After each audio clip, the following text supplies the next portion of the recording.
welcome to the third and final careers webinar from Technocamps. Today is about business and entrepreneurship. So I've got two fantastic women with us, both doctors. So Dr. Youmna Mouhamad and Dr. Emma Saunders, not doctors as in going to look after you in hospital, but studied PhD. So hopefully you know what a PhD is if in the audience, but obviously basically studied after they've got their degree at university. They've just stayed on for quite a few more years to get more to do more research into a particular subject and become an expert in that subject. So they are experts, and they are here today to talk to us about what they've studied and how they are linked to business and entrepreneurship. So I'm just going to do a bit of an introduction. So if you're interested in STEM in school, you know, if you're studying and technology as well, and innovation, so the new stuff that comes out all the time and new ideas, and possibly also interested in making money, because we all need money, unfortunately, these days, then you might be the kind of person who could go on to become an entrepreneur in STEM. So someone who makes money or develops a business and works in business in a STEM field that makes, you know, sells stuff, makes money. But what do you sell? You know, if you're in STEM, what do we sell? So it could be that you've always fancied being on Dragon's Den and you know, coming up with some cool invention or new product and making money from your ideas. And also, obviously, we've got two doctors here who've studied at university. So universities often promote STEM innovation through academic spin-outs and startups. So they support people who have studied at university to use their research to then go on and apply that in the business world. So make a product and sell it, or sell their ideas to other people even. So companies that develop products, that are developed through academic research, and there's loads out there. All universities have some sort of spin-outs business, you know, that comes from those universities and that research, and a lot of them are in pharmaceuticals, medical tech, software development, the green agenda at the moment is a very, very big area. Biotechnology, I've been reading about it sort of today and doing some research. So loads of stuff in biology and biotech, which is where Emma comes in. She's in the biosciences sort of area. And then Youmna is physicist by degree originally. So two quite different backgrounds there. So I'm going to let Emma and Youmna introduce themselves. So Emma, would you like to go first and tell us a bit about your background and how you are linked with business and STEM, you know, how those two things have come together for you? Yeah, sure. So thank you very much for inviting me to participate today in this webinar. So as Laura said, my name's Dr. Emma Saunders, and I am a biochemist by training. And at the moment, I'm managing the UK and the European division of a global biosciences company called Genesis Biosciences. And in my role at Genesis, I'm responsible for overseeing all the technical development and also the commercial side of the business, the commercial operations. So not just the R&D and the science, but also combining that with selling the products to the world as well. So my background is actually, so how did I get here? I guess, first of all, I'd like to say that science wasn't in my genetics. Neither of my parents were scientists. One was a fireman. My dad was a fireman. My mum worked for the council. It was, and neither of them went to higher education and studied at university. But I was always given the freedom and passion from a very young age to explore things that interest me. And as a child, you know, I went to the Natural History Museum and the Science Museum and really immersed myself in things that were I found interesting. But it was probably actually at school, in secondary education, that I really got interested in science. And it was my biology teacher. It was very engaging, and he brought every lesson to life. And it really was because of him that I chose to study all science A-levels for my A-levels. And then after studying for my A-levels, and I did chemistry, biology, physics and psychology A-levels, and after that I went to university to study a degree in genetics with physiology at the University of London. And actually, after my degree, I thought, well, you sometimes come to a crossroads after university because you've got a lot of debt, because you've spent a lot of money studying. And so there's often the desire to get straight into work and go and get a job. And, and I could have entered the world of finance or sales, and I'd have quickly seen off my student loans. But I decided, no, I really feel passionately about science. And so I decided to take it a bit further. And as Laura explained, I studied for something called a PhD, a Doctor of Philosophy, which is a higher degree. And I studied biochemistry at the Royal London School of Medicine and Dentistry. And in this degree, it's a unique thing to do because you have a project, you have a research project, and you have to, and you literally are on your own, for the first time, you have to design, develop hypotheses, you have to design experiments, you have to actually carry out the experiments in a lab and generate data. And draw credible conclusions and discover something. Sometimes you spend a lot of time and you don't discover anything. You think, what was it worth? But you actually learn so much during this process. And all of those skills that you learn when you're conducting research like that are actually really relatable in real life. And they're valuable skills that you can use throughout your career in other areas, and I still use those skills every day today in my current job. So that's really how I started and what led me into a career, if you like, of science. Do you want me to talk a bit more about the roles that I took after that, or is that enough for introduction? Oh, that's brilliant introduction. Let's go to Youmna and find out about her background and her education and whether it was similar or different. I don't know. And then we'll talk about what you're doing now and your roles now and your links to business. I think that'd be brilliant. Thank you. Hey, I love hearing Emma's story. It's kind of interesting because we're going to have different kind of approaches.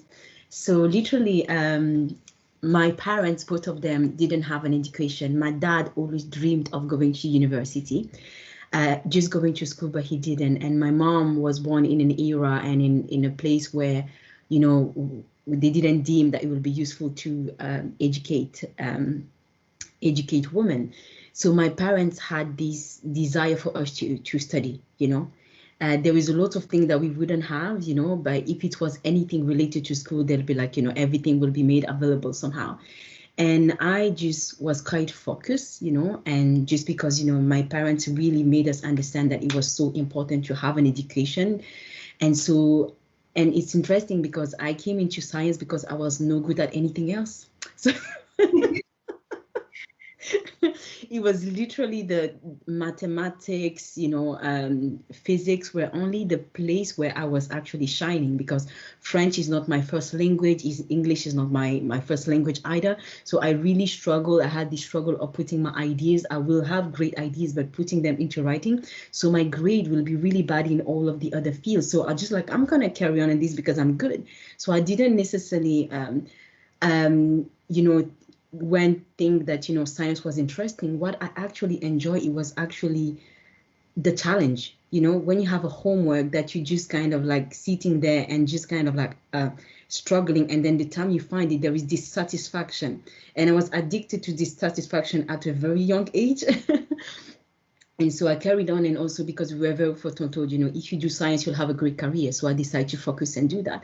And so when I finished, once again, the choice was not made because things I was necessarily interested on. It was just what I was good at. So I ended up doing what you do. I got my A-level in science, specializing in physics and chemistry. And then in France, to do engineering, you don't go in university. You go in what are called engineering school.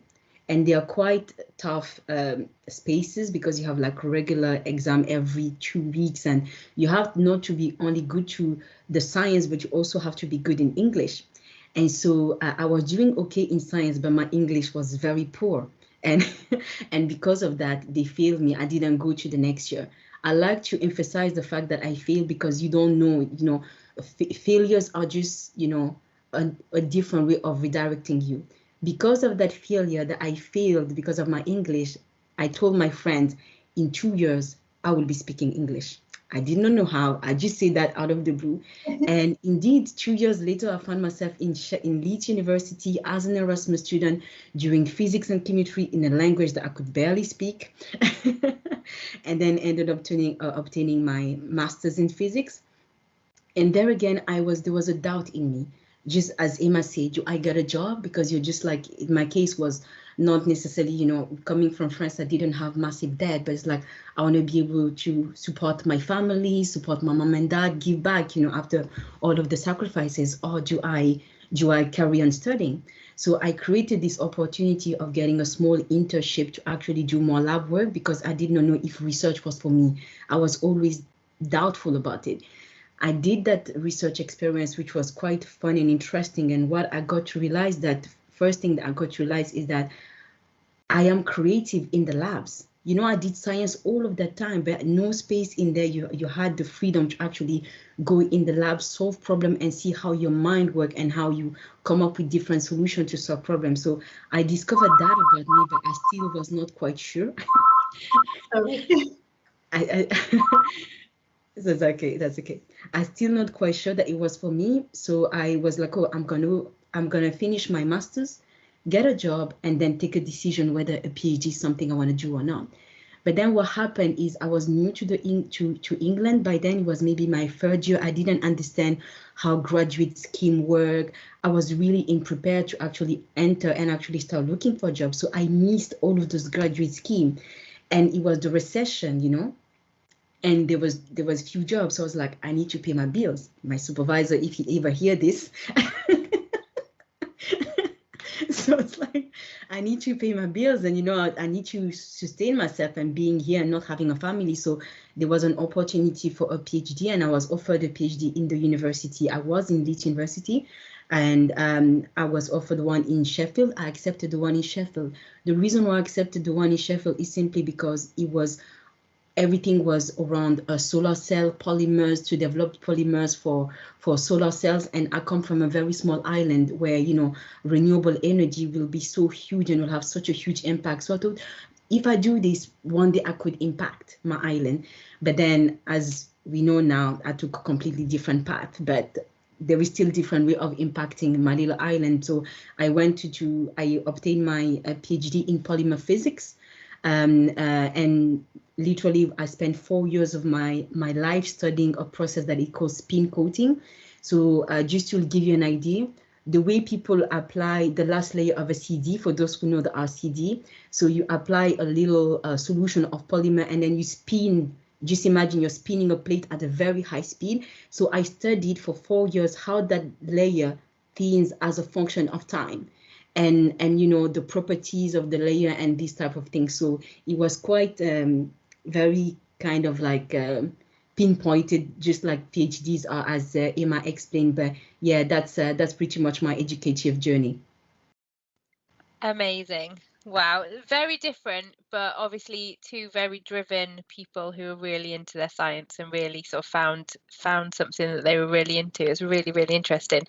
Okay, so I know that you're both in Wales now. That's right. So Emma's based in Cardiff. Youmna, are you based in Swansea, as far as I'm aware? Yeah, which is excellent. But then also linked with University of South Wales as well now. Indeed, yes. Yeah, which is where I'm based with Technocamps, our regional office. So brilliant to have you both in Wales, which is very exciting for our project. So let's go back now to your links with business/entrepreneurship. So I know you've got different backgrounds in that. So I know Emma's had a company, I know Youmna is developing a company, developing a product. So Emma, tell us about your sort of business journey. Yeah, so first of all, I think I was really fortunate because the first job that I got in industry, if you like. So with science, you can stay in what we call academia, which is where you do research at a university and you work at the university to look at the real detailed research. Or the other option for science as a career is to enter what is called industry, essentially, which is working for a business. It could be a biotechnology business, or it could be, it could even be within the government or, you know, a public entity. And I was very lucky because I got a job working for a business which was very small at the time, doing medical research. It was actually developing medical devices. Which is lateral flow devices, which is, I think we're all familiar with them now. Yeah, very topical, yeah. Every day. At the time, it was quite an unusual thing. It hadn't quite broken through into the mainstream at the time.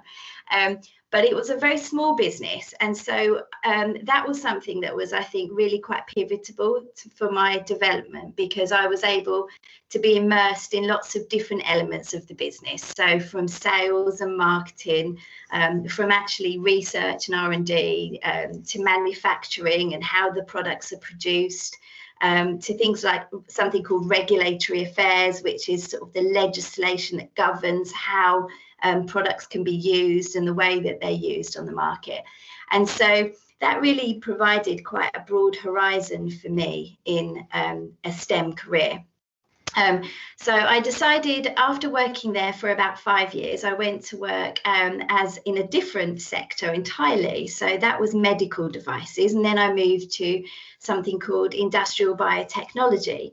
And this was in a business where we were developing products that were used in place of harsh chemicals in different industrial applications.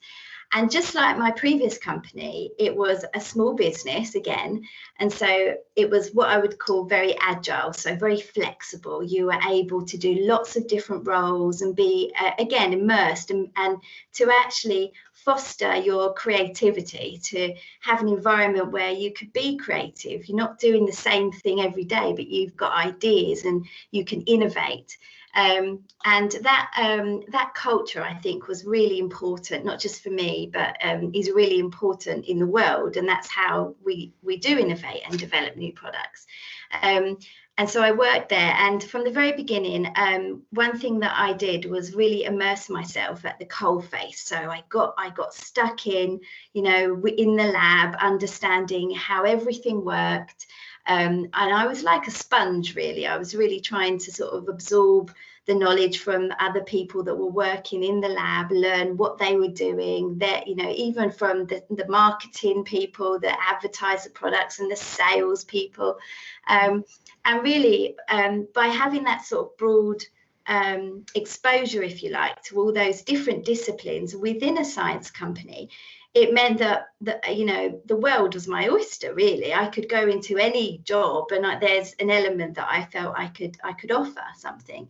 And so I actually left that job because I had 2 children, and I was juggling parenthood with 2 young children, and so I decided to set up a consultancy business. And that was fantastic because I was able to then actually go into companies and help companies with the knowledge I'd acquired in my experience, in my career. I was able to actually go in and help inject some of that knowledge into new startup companies or even established companies that had a project, but they just needed a new set of eyes to look at it and to help guide them. And so I did that for a few years. And that was really I really enjoyed, you know, doing that. And that really brings me to where I am today. So around, I think I'm trying to think how long now, I've been 5 years ago, I actually went back to one of the companies that I was actually consulting for, was offered the role of the general manager. So I took over in that role, and I've been there ever since. And the company I work for now is called Genesis Biosciences, and they're an incredible business because they research naturally occurring beneficial, so good, friendly bacteria, and they actually generate and produce products containing those bacteria for lots of different applications, like cleaning, like treating water and pollutants in the environment, in agriculture and aquaculture to help improve the health of animals and plants. So it's a really interesting business. And I mean, for me, I just feel that working in a company that, you know, is so, has a purpose, and, you know, I feel passionately about that purpose. I think that's something that's really important as well, for certainly for me and for anyone who wants to really thrive in their career. Yeah, well, you can tell you're passionate about it the way you speak about it. So that's a good thing. I think that bed of sort of work experience that you had with the smaller companies is sort of, you know, amazing, that you could sort of, you had experience in all different areas of a business, basically. I think that's a brilliant experience to have had, to then apply that and then obviously have that knowledge of that wide knowledge of how a business runs when you're in a larger company, so it's easier for you to see, you know, what needs doing and that sort of thing. So I think that's really interesting and good sort of almost advice to people, you know, if you're in a small company, take that opportunity to see how everything runs and get involved in everything as well. Yeah, brilliant. absolutely. Yeah, okay, Youmna, what's your experience? I know you've got exciting things happening, so please tell us. It's so amazing to hear Emma's story, because that's what I wanted, you know, Emma, in many different ways. So I had no interest into business whatever. I had the mindset, for different reasons, that it was due to my relationship with money. Yeah, so I had no interest in business. I had the mindset that, because just to give you a little background, because I grew up in poor areas in France, where I felt like, you know, the state didn't care about us, and I felt like people who had the money didn't care about poor people. So I thought having money makes you a bad person. So business was just like, oh, these people who want to make money and don't care about anybody else. So I had no interest. So I was just like, you know, but then when I went to university, I did this course, which was called biotechnology. Yes, the final year of my PhD.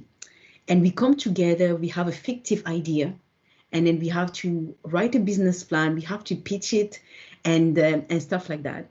And I was terrible. I was I was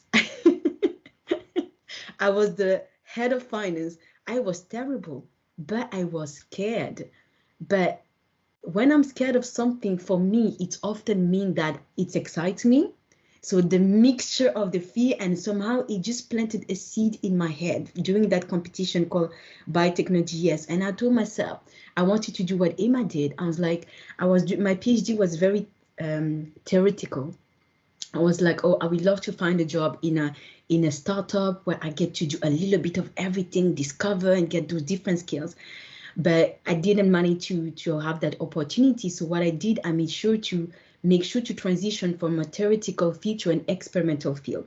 So I look what were my key skills, my knowledge, and who will need that type of skill, but will be doing research work that will be much more manual. So polymer printing and coating, I found myself into printing and coating, printing technique like screen printing, flexography, and so on and so forth. But then I was lucky to work in very exciting projects where I would wake up every single morning. I'm like, let's go, we're doing this, you know. Excited to go in the lab, you know, like printed pressure sensors, printed solar cell, all of these different things. But then there was always a part of me where we had this. I worked in two projects I really enjoyed. One of them was a printed sensor, pressure sensor, and then one a printed heater. My mind couldn't let go of those projects. I was like, okay, what happened after that? We invent this thing, we have patents. What happened, the process to take it to market, you know? And so I had started speaking to my line manager to tell him, like, I want to redirect my career within academia to get more skills about commercialization, understanding management, so that I can do my transition, not knowing that completely different things were going to happen. So what happened is, when you get soaked into that environment where you're solving problems, you take that into other aspects of your life. And one thing that had happened to me in the final year of my, and I also knew one thing is, I knew that I didn't want to be an academic. I couldn't see myself like when everybody's trying to get a lectureship, I was just like, not for me. Or even getting teaching opportunity, I was like, I love young people, but it's just not for me. So I was looking for outlet. Once again, things happened in a very awkward way. It was just more kind of like, not necessarily because there was a plan. So I was like, okay, why not? What could you invent? What could you do that will allow you to, you know, to have a job and do something that you enjoy? And I sat down and I started thinking of ideas. And then something come back to me that had happened when I was a leaving nanny, the final year of my PhD, you know. Usually things get a bit difficult financially because you're at the end of your funding, and but you still need to work. So I became a leaving nanny. I used to look after this beautiful girl, like has like hair bigger than mine, you know. So every Sunday when her mom did her hair, it will be terrible. I like the bathroom will just be next to my room, and she will just be crying because the pain she went through when her mom applied when she washed her hair and applied lotion, because the hair is so tangled. Her mom to have to part her hair into section, apply the lotion, and then detangle. And I always thought to myself, I would love to be able to change that experience for her. And so years later, somehow expertise in printing and coating, flexography, screen printing, all of these coating. At the end of the day, you're coating, but you're coating hair. It's just a different substrate, but the principle are still the same scientific principle. I just sat down, and when I was brainstorming, I just like, that problem came back to me, and I was just like, that's it. I have my idea. And literally, it stayed an idea for quite a long time until I actually actioned it. But by the time I decided to action it, everything was so clear for me that I knew that first I discovered myself working in academia, that sometimes I was a bit stubborn, by meaning that I see sometimes I will have conversation with my line manager where I'm like, oh, I think this will be interesting to do. And he's like, no, Youmna, we are doing this. I'm like, come on, this will be interesting. So I was like, Youmna, you're not a really good employee. You always want to go on and do your own things. And I remember I went for an interview for a big company, and I remember the one question that I asked them, so how much time do we have to explore, to create? And I was just like, and I realized that, you know, that must not have actually worked in my own strength, in my favor, because at the end of the day, you're employing somebody for them to work on project, not necessarily to, you know, have that explorative aspect. And so I started thinking, you know, maybe working for somebody is not the best thing for you. And the question that I think the lady with the family name with Walter, are you born an entrepreneur, or are you made? I think in myself, I was born, but I didn't know, because I was actually entrepreneurial in many different ways, because I was finding problem and trying to propose solution in my, you know, for example, the BME network I created was university. That is entrepreneurial, but within an organization. And exactly, I was like doing dance class, different thing outside of that I was taking the initiative, and I just didn't know that I was. And so when I had that experience where I realized I won't be a good employee, but I had that idea that was close to my heart, that a problem that I faced, that I know I could make a difference, that was the deal breaker, that I was just like, okay, I'm going to dive in 100% and aim to make this happen. So that's pretty much where I am right now. We have really at the end of the research and development, patented, branding, packaging, and now is that whole stage of actually bringing the product to market. So once again, a journey that is very convoluted with no clarity. And somehow it's end up in a happy place. Yeah, no, that is absolutely amazing. So you really sort of searched out a skill and sort of something where your PhD could be useful. I like that you were saying, right, what have I actually learned? Because in a PhD, you're so sort of, it's quite a narrow focus, isn't it, on something very, very specific. And then it's a brilliant qualification to have, but you've got to be able to expand that knowledge then and apply it in a bigger sense rather than just be an expert in this tiny area. So that's quite a hard thing to do, I think. So, and that, as you were saying about the BME network that you developed at Swansea University to support other people in academia, I think exactly what I was thinking when I was doing some reading about what you've been doing is that it is an entrepreneurial sort of thing to do. If you've got an idea and then you make that idea happen, you know, that's what it's all about, isn't it? It's about driving something forward and having a passion for it and taking, you know, doing something about it. If you see something that's missing, then sort of filling that gap. Yeah, so excellent stuff. Okay, so I have got some questions that are specific about the skills that we need to get into business and to combine STEM and business. I think I'm going to do them in a backwards order. I think possibly rearrange the order that I was planning on them. So it's already been talked about skills. Skills are the thing, aren't they? What skills do we need?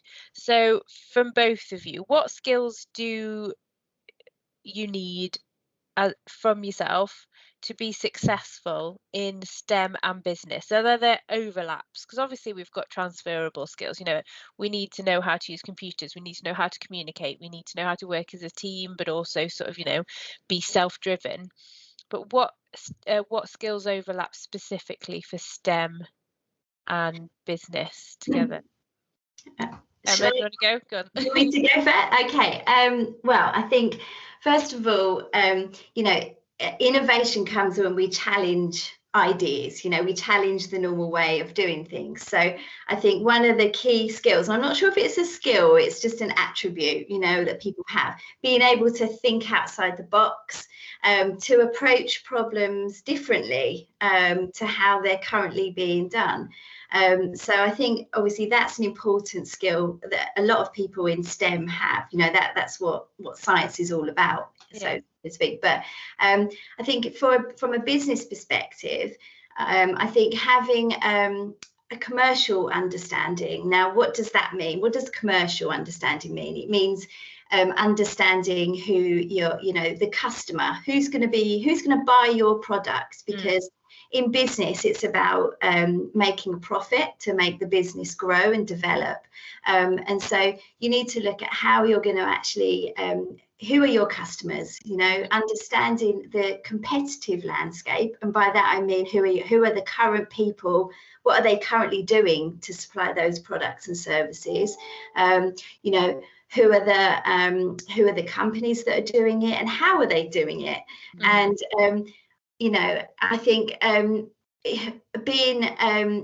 particularly when you run your own business, you know, you have to wear so many hats. You're not just you know, a scientist, you're not just a marketer, you're wearing every hat in the job. And so you become kind of an expert in lots of different fields. And I think being able to adapt very easily and be able to jump from being, you know, having your scientific hat on one minute to having your finance hat on and so on the next minute is also important. And so if you can get experience in lots of different areas, then I think that will help skill you up for that sort of business sort of environment as well. Yeah, okay, definitely.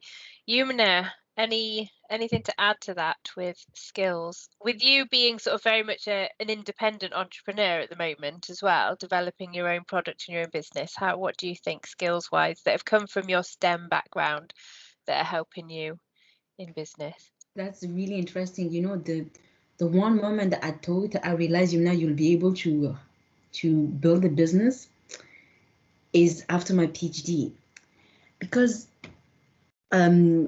you fail so many times. Failure again, but it's a positive thing. The lab work, you know, I was working in this machine where it was a custom machine, only one in the world. If you break, I had to deal with it. I was the only one, literally, I was the expert of this one thing that, you know. And so I went to, and it was quite a learning moment for me, because I will say that at the beginning, I will let the experimental failure really get to me emotionally. and really take me down. And slowly, I started building this resilience of, learning to manage it, thank God for chocolate and vanity milkshake, which helped.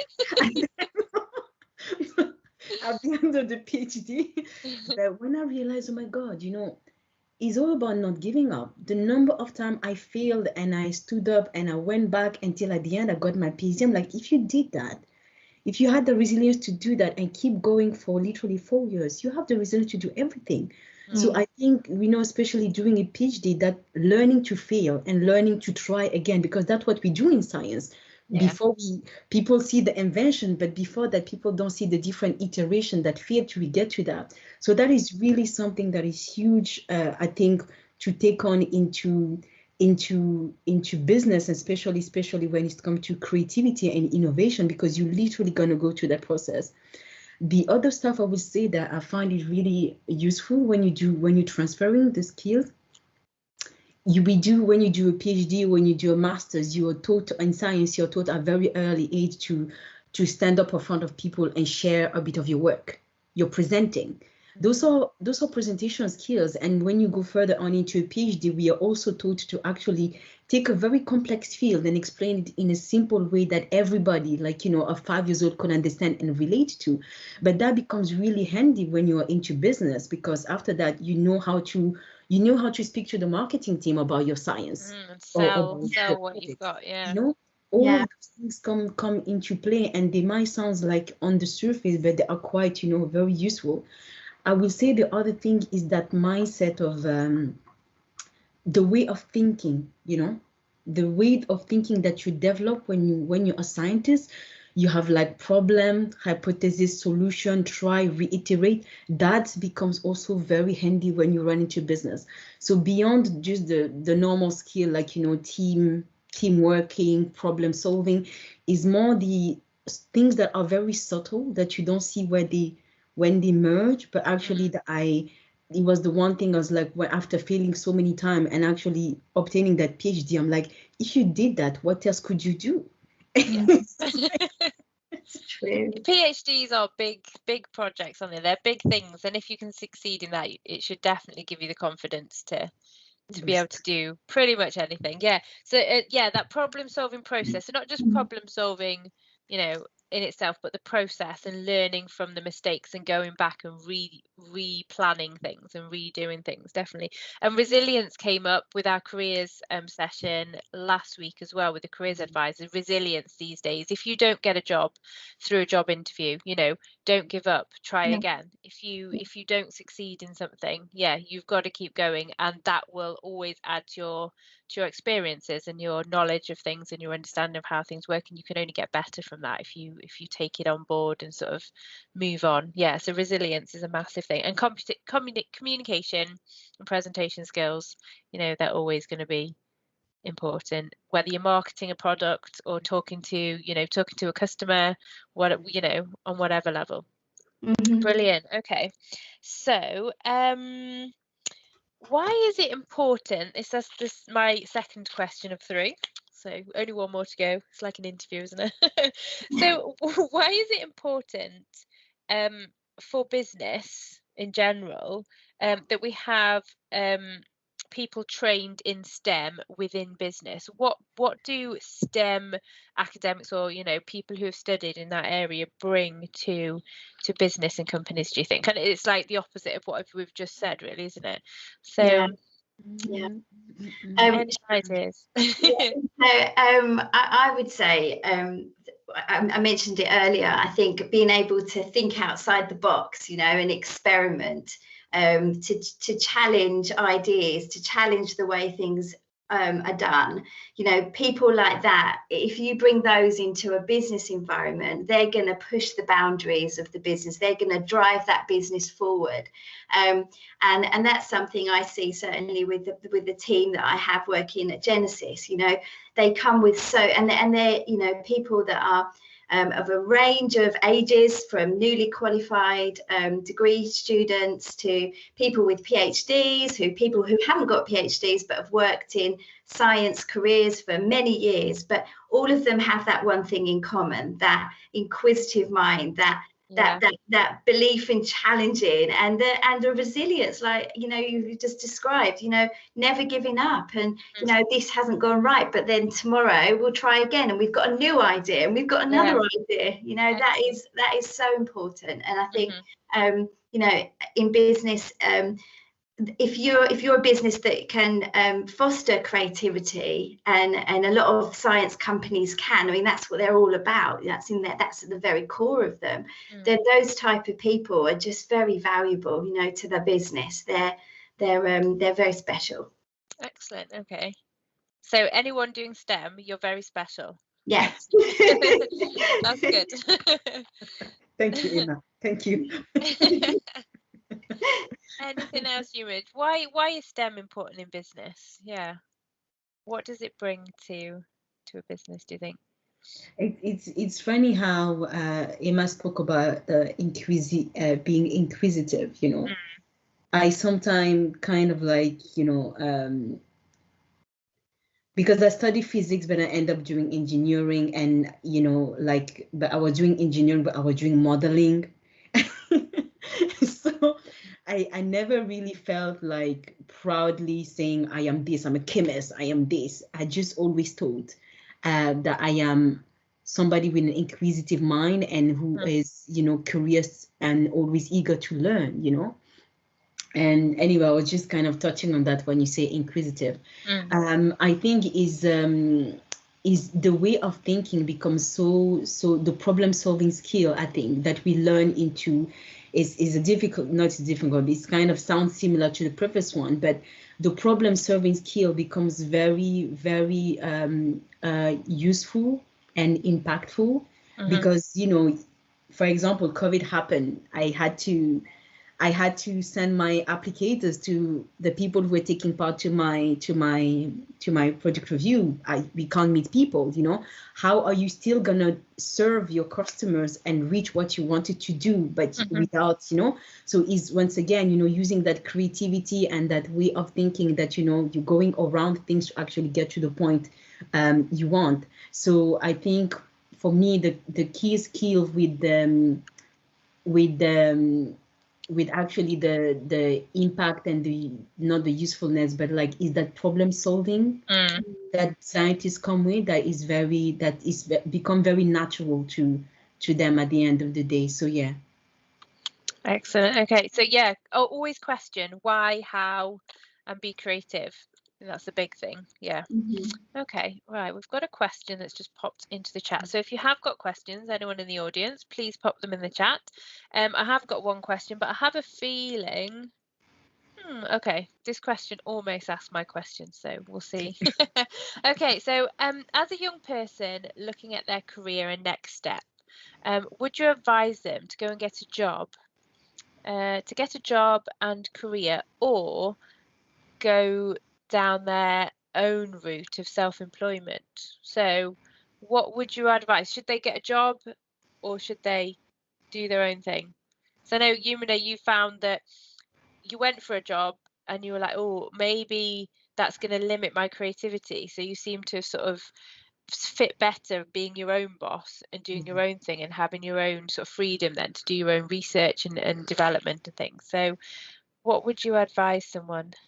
Because you both talked about whether to get a job after university. So yeah. You know, I think if you have an idea that you feel very, very, very strongly about right now, there is a no-brainer.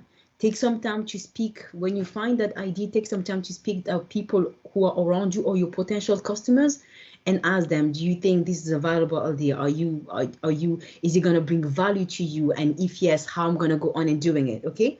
So if you have an idea, go on and explore it. And even if you're still in school next year, take the time, you know, take some just do it now. Yeah. If you've got an idea. Nothing stops you from doing that.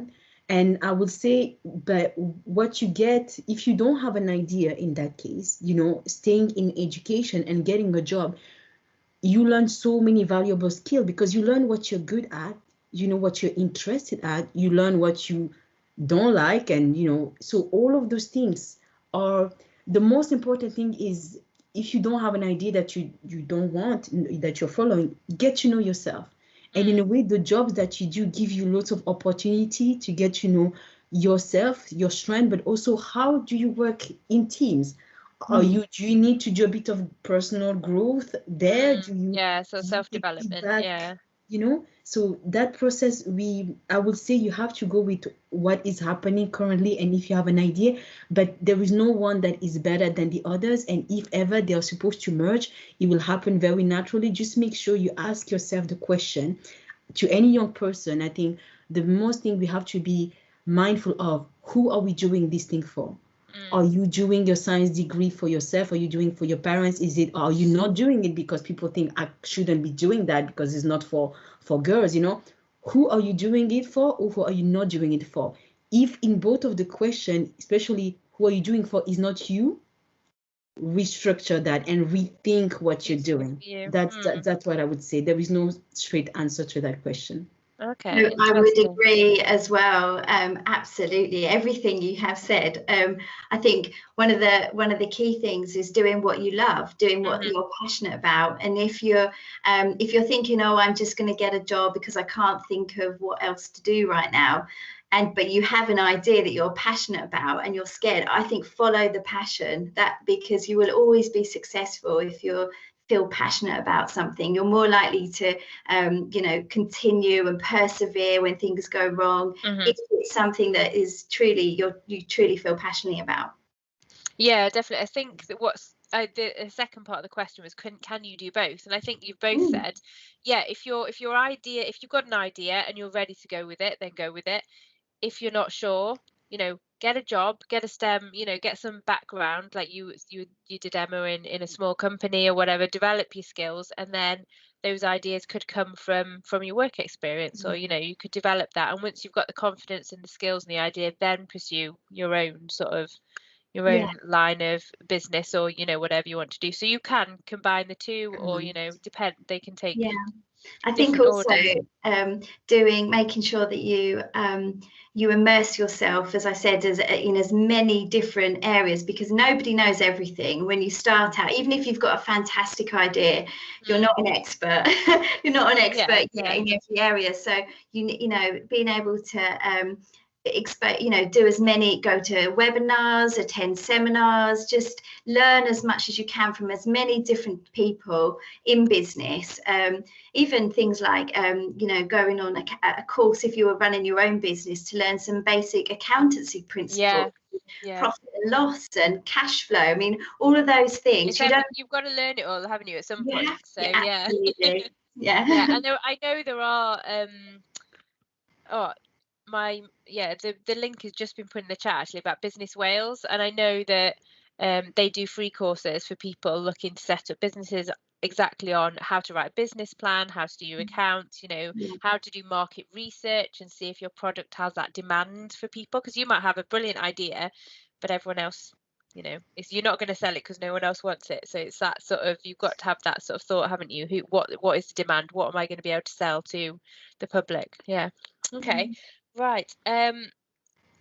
So what was right, yes, my question was looking at advice again. So what advice would you give to young people who are interested in starting their own business and who want to make some money from STEM? So I can't imagine that the money comes straight away. That's no. So how do they start if they haven't got any money but they've got a business idea? Where do you go? I know, Youmna, you're literally in that process at the moment, I think, aren't you? So what do you have to do? So I can see what I have done, and we can draw some lesson out of that. So in my case, I had the idea, but I didn't have the design skill to bring my idea to life. Right. Okay. So that was a complicated one. So at first, kind of like, you need to become aware of your surrounding, what services are around you. So it's funny because the day I decided I'm going to pursue my idea, I had gone to see Hazel, the little girl I was actually looking after, and I just kind of like Google and found a guy who does 3D printing design work. I lived in Swansea, but I was like, okay, I'm doing this. I was like, okay, you have to start this thing, and went to this guy, and he literally, his job is he takes your idea and and bring it to life, Okay. And that's the route I chose to do, because simply I didn't have the design engineering skill to do that. Yeah, so you couldn't do it on your own. So you have to find someone who can help you. Don't stop yourself because you don't have the skills. You might have a great idea. So the next thing I did is when I had my first prototype, which was very ugly, and actually I ended up getting done by Cardiff Fab Lab. It was the most ugliest thing that I just gathered these 20 women to test it. Then when I knew I had a good idea after the feedback, I was like, okay, now we need to take these to make it look pretty. So, and I didn't have the money. So don't worry about the money. Just keep going. Somehow things get together. And so a friend of mine had told me about equity funding. So equity funding is when you have a designer who has the design skill that you have, and you give them share in your company for them to do the work that you need to do. So it's like Dragon's Den. If you do this for me, I'll give you this bit of money, and exactly. And so that's the route I decided to do, because simply in my case, the challenge is where there is lots of grant out there, and actually this is a wink to anybody who works in the Welsh government or in business wheels. There are lots of funding out there, but when you don't have much funding, you can't. So much funding is this type of funding where a grant, you're given money, but if you can bring 50% of that money. Yeah, but so you supply half, they supply half, yeah. Exactly. And I didn't have any of that. And that was really a big hurdle for me. So going through all these different routes, making sure to know the hubs, the fabrication lab that are around, or maybe if you know somebody that have that skill, tell them about your idea and team up with them, and then you grow, you move forward together, because at the end of the day, if the person believes in your idea, then they will be able to take that time, and plus it's a validation for you because somebody else thinks that's a great idea too, and it cut the workload. So that's pretty much the journey. I think you really have to I say this, and I say it in anywhere somebody asks me. I say we have to be very mindful when you are developing an idea or a business. You develop the idea, the business, but you develop yourself too. Because as one of my friends said once, very often if businesses fail, very often it's not necessarily the product.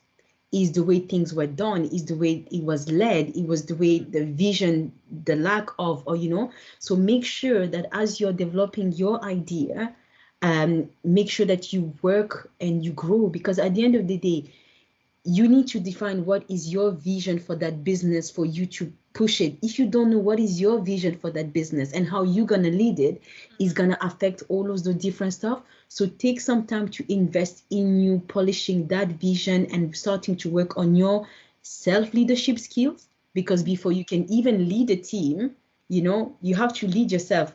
Are you going to get the discipline to actually wake up on time, doing things, look after yourself?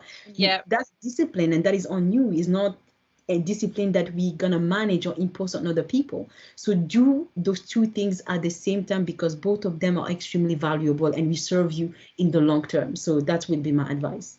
Amazing. Okay, that's advice for me. Get up in the morning, do the work. Get up on time. The work ethic is a big thing, isn't it? It's sort of understanding that, you've got to get up every day and work at it. Yeah. Emma, anything you can add to that amazing advice? Wow, I think just fantastic advice. I would agree with everything. I think that you talked a bit about match funding. There are grants available out there. So I know in science in particular, you'll find there's a few grants depending on the sector as well that you're studying. There's specific grant bodies and funding bodies that fund projects in those sectors. So it depends obviously where you're at, but so things like Innovate UK have a grant and a funding, and some of them are matched, and you have to put something in. Others might be 70%, 80% funding, so you only find a smaller amount.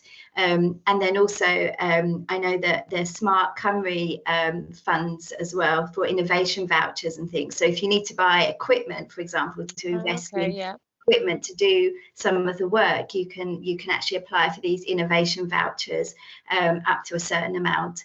So there is funding available, and it's certainly well worth. I mean, we use funding ourselves in our business to fund certain projects.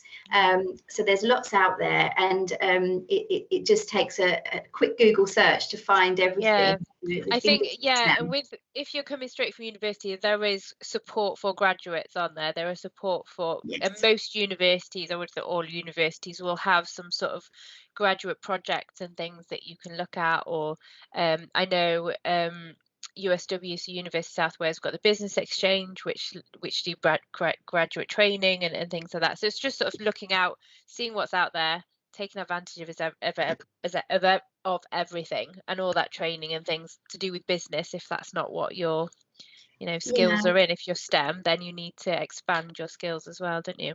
Yeah, and also finding mentors, because sometimes it's not just about the money, the cash to actually do. Sometimes the resource in terms of the advice and having mentorship and people that can provide you some assistance, that's just as valuable as well. Excellent point. Okay, brilliant. We've just come to the end of the time. Spot on. Really interesting talking to you today. Thank you so much. I can tell, you're passionate, you're driven, you've got brilliant work ethic, you've got all the skills. I think really inspiring talk to me today. We've got a question there. Do you think self-employment, even though we're going over time, is especially good for girls?